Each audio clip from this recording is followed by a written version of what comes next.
convidar o ministro, deputado Patrus Ananias, para presidir essa sessão. Bom dia a todos, cumprimento aos colegas da mesa, agradecendo também à comissão pelo convite. Falo aqui em nome também da Comissão Pastoral da Terra de Rondônia e gostaria de iniciar essa breve fala só rememorando alguns dados que aqui hoje já foram enunciados. Conforme o relatório da Comissão Pastoral da Terra Nacional, o ano 2015 foram 20 assassinatos no estado de Rondônia, foram 30 tentativas de homicídio, e dos 529 conflitos de terra registrados no caderno de conflitos, 83 são do estado de Rondônia. A essa realidade, que até uma boa parte da imprensa relaciona ou nomeia como uma verdadeira realidade, como um verdadeiro barril de pólvora, a gente se pergunta o que é que leva, o porquê que se intensificou ou porquê que se reintensifica essa questão. E a resposta já foram dados por muitos que me precederam aqui. Infelizmente, esse projeto que envolve a apropriação dos bens da natureza, da mineração, da madeira, do avanço da monocultura e de todos os impactos que o agronegócio tem, inevitavelmente e inconfundivelmente estão associados ao aumento da violência, principalmente na Amazônia Legal. E aí, mediante tudo isso, nós nos perguntamos, para não ser redundante, o que ampara, o que dá legitimidade a essa situação? Curiosamente, eu obtive, enquanto a gente está aqui nessa audiência, está acontecendo uma outra audiência no estado de Rondônia, onde se está debatendo o cumprimento de ordens de reintegração de posse. Nós temos, nesse exato momento, pelo menos 3 situações sendo discutidas em âmbito também de uma outra audiência, numa outra comissão, que são os casos já aqui enunciados do Bom Futuro, em Seringueiras, que é o caso da cumprimento da reintegração no acampamento do MAB, em Porto Velho, e é o caso também do cumprimento de uma reintegração de uma terra da Associação Canarinho, na Zona Sul do estado de Rondônia, no município de Vilhena. E uma das coisas que nós podemos dizer que é incomum dessas situações, do aumento da violência, trata-se do fato de que, desde a criação do programa Terra Legal e do intuito de regularização de terras públicas no estado de Rondônia, a gana apropriativa, a vontade de tornar particular a terra pública tem feito aumentar cada vez mais esses conflitos. Essas situações que eu aqui numerei, em grande parte, elas têm em comum que se tratam de terras públicas. E pasmem, terras públicas onde, às vezes, o programa Terra Legal já, inclusive, concluiu a apreciação das cláusulas resolutivas, já tomou uma decisão de reverter esses imóveis à União, e mesmo assim, essas terras, a violência nessas áreas, elas se intensificam. Então, voltando à questão, o que é que leva a isso? Tem sido claro na análise, no diagnóstico, na apreciação feita pela Comissão Pastoral da Terra em Rondônia, que trata-se de um fato generalizado na Amazônia Legal. E por quê? Porque também, e aqui eu acho que cai por terra um mito, como já foi até enunciado aqui pelos nossos colegas do Estadão, esse mito de que a gente sempre pensava de que onde o Estado não estaria presente, a criminalidade se faria presente. Ou então as situações de poucas políticas ou de algumas irregularidades fazia presente. E eu cada vez mais vejo que não se trata bem disso. Parece-me que nesses casos é que o Estado se faz mais presente, intencionalmente planejado.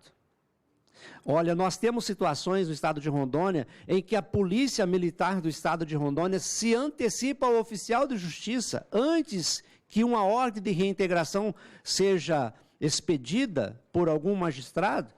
a polícia já aparece, já comparece. Ou seja, há um liame, há um vínculo estrito entre esses interesses e os interesses do próprio Estado. Eu aqui nem comecei minha fala falando, por exemplo, que a gente tem visto reintensificar no estado de Rondônia aquilo que a gente já julgava ter desaparecido, porque a última vez que nós vimos milícias paramilitares, a pistolagem encomendada, cumprindo em nome do Estado, ou com as bênçãos do Estado, ordens de reintegração, a gente tinha visto isso acontecer no caso do massacre de Corumbiara em 1995. Esse ano 2016, grupos de pistoleiros já fizeram despejo no acampamento Hugo Chávez do MST. Acampamento que estava localizado às margens da estrada, que nem à frente de uma determinada propriedade estava. Tomaram a decisão, fizeram por conta própria. E aí uma das questões que nós queremos tornar evidente aqui é essa ausência, eu digo ausência planejada do Estado, porque os inquéritos, nesse caso, não são céleres. O caso da Nicinha, do MAB, o caso do Juan e do Alisson, da Fazenda Tucumã, de Cujubim, que já foram aqui enunciados, que estão à espera do exame pericial para que possam ser sepultados. E, pasmem, um dos fazendeiros que foi tido como suspeito, indiciado como suspeito por um duplo homicídio e que estava foragido, conseguiu um habeas corpus preventivo do Tribunal de Justiça de Rondônia, um salvo-conduto, sendo que, ao mesmo tempo, 13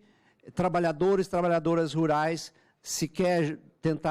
conseguiram, que está com recurso no STJ, conseguiram essa medida, ou conseguiram esse remédio constitucional previsto. Ou seja, e aqui é preciso que seja dito, essa intensidade da violência no estado de Rondônia, principalmente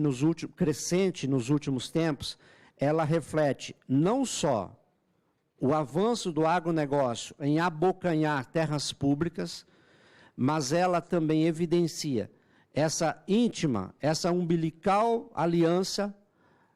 entre setores do Estado, setores do Poder Judiciário, setores das polícias que buscam resguardar esses interesses. Mediante isso, é necessário, por exemplo, que a gente diga que há uma verdadeira exorbitância na produção de liminares de reintegração de posse, onde magistrados, às vezes monocraticamente, às vezes colegiadamente, sem a mínima discussão entre posse e propriedade, sem a mínima discussão entre o que é público e o que é privado, à revelia de qualquer instituto, mesmo civil, mesmo da legalidade do Estado de Direito que defende, produzem a enxurrada, liminares de despejo, inaudita, altera a par, sem ouvir nada e sem consultar ninguém, essas ordens de reintegração de despejo em terras públicas, muitas delas onde já o imóvel já foi, inclusive, retomado e revertido à União. Então, a chancela judicial protetiva desses interesses, sem dúvida alguma, é um grande trunfo desses fazendeiros grileiros, desses especuladores imobiliários, no abocanhamento ilícito de terras públicas no estado de Rondônia, que hoje são mais de 9 milhões de hectares, que precisam ser reavidos e precisam ser redestinados a quem exerce a ocupação de fato de direito. Outro recorte que gostaria de fazer nesse instante, nesse momento, é esse alinhamento entre justiça e polícia como uma verdadeira estrutura de Estado, uma composição para criminalizar de forma generalizada os movimentos sociais no estado de Rondônia. E o pior, vendem essa imagem de que os movimentos sociais praticam atitudes, violam criminais ilícitas, violam o Estado de Direito, enfim. Aos movimentos, a única resposta possível a essa questão é lembrar aquilo que um antigo presidente da República tratava, dizendo que questão social é questão de polícia. E, por fim, para terminar, já que o tempo se vai, é dizer que é preciso, e aqui eu falo isso para tornar evidente e público, de que nós precisaríamos fazer um esforço coletivo, deputado Patrus e todos os companheiros aqui da comissão, no sentido de fazer um verdadeiro exercício de tentar quebrar esse alinhamento criminoso, muitas vezes, e dar celeridade, doutor Gersino, a esses órgãos públicos, para que eles possam, primeiro,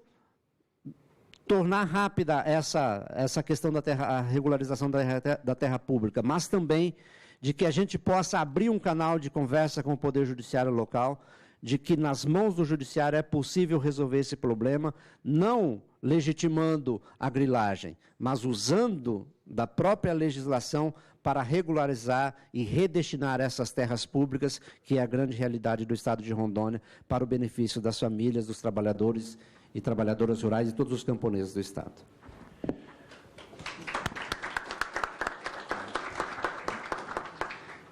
Nós agradecemos a contribuição